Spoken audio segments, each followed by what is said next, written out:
I remember the day my mother gave up her life for mine. The smell of her body as she shielded me from spears and arrows. I remember the day, though I was a little child.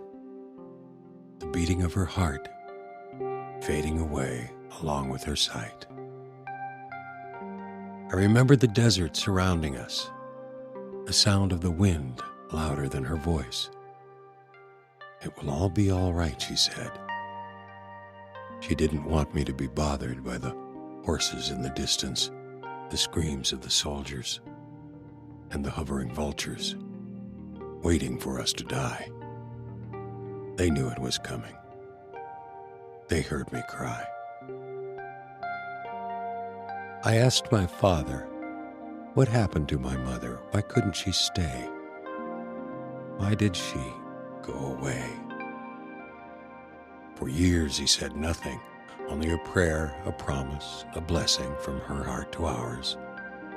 He said it for hours, for weeks, for years, until it was time. Come here, my son, he called me to his room. Do you still want to know? He quietly asked. I nodded in silence. I feared your violence, he said, as he petted his bed for me to climb it. I didn't want you to hold a grudge or ruin your life on a foolish quest. But now you are old enough to know why. She is the best. My eyes widened and my heart raced. Tell me, Father, I cannot wait. Your mother was a princess, but a queen of hearts. Her father was the chief of a nomad tribe. They roamed the desert from water to water. Their men were strong, their women tough. He paused and slowly blinked. I could see the pain in his face, but he muscled through, as I knew he would do.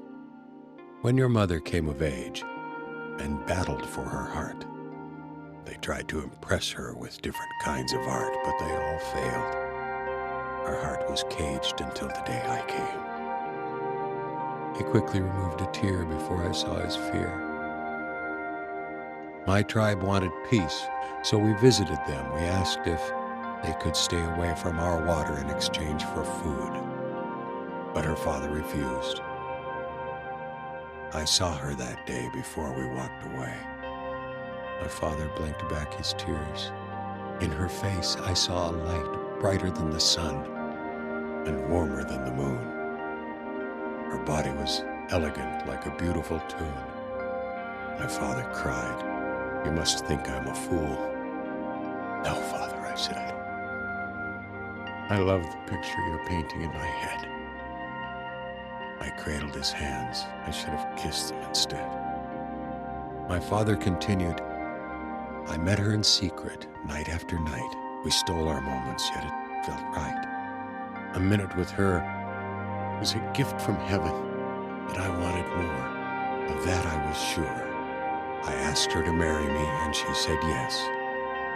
I was happy and afraid, I must confess, but her arms were enough to rid me of my stress. And her tribe, did they respect her desire? I moved closer to him to be by his side. We ran away together. We left everything behind. We knew they would never leave us alone, so we moved like the nomads we were and never settled in a home. We had you and your brother, our little precious treasure." He wiped on my cheeks with his trembling hand.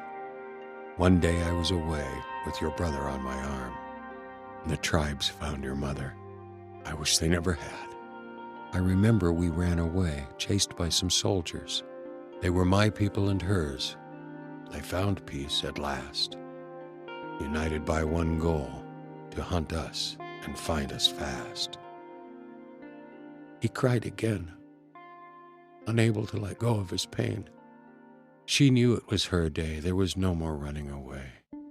She saw the shadow of their spears above the sand before she took you in her hand, shielding you from them and all of their hate. She feared for your life, ignoring her fate. I couldn't contain my tears. "Don't cry, my son," She wouldn't want you to.